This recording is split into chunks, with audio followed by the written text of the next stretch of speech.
ফাঁসে যেই টাকা কামাইছি সব খরচ করছি আল্লাহর রাস্তায়। ব্যক্তিগত গাড়ির ড্রাইভারের বেতন সর্বোচ্চ কত হতে পারে জানতে ভিডিওটি সম্পূর্ণ দেখতে হবে। ছবিটির মানুষটির নাম আবেদ আলী জীবন।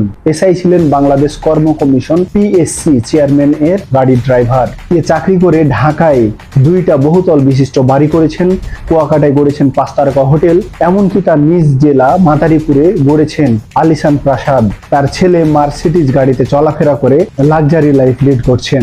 এই ভদ্রলোক 5 ওয়াক্ত নামাজও এমনকি পড়েন। কাজের ফাঁকেও নামাজ মিস দেন না তিনি, বরং কাজের ফাঁকে নামাজের ছবি তুলে তিনি ফেসবুকে নিয়মিত আপলোডও করেন। তরুণদের সৎ পথে থাকার আহ্বান করেন, সৎ উপায়ে উপার্জনের পরামর্শও দেন। কিন্তু পর্দার পেছনের গল্প সম্পূর্ণ ভিন্ন। এই লোক এবং তার চক্র গত 10 বছরে বিসিএস এবং সরকারি চাকরি পরীক্ষায় প্রশ্ন ফাঁস করে আসছেন। বিসিএস সহ এখন পর্যন্ত 30টি সরকারি পরীক্ষায় প্রশ্ন ফাঁস করেছেন। পিএসসি পরিচালক, উপপরিচালক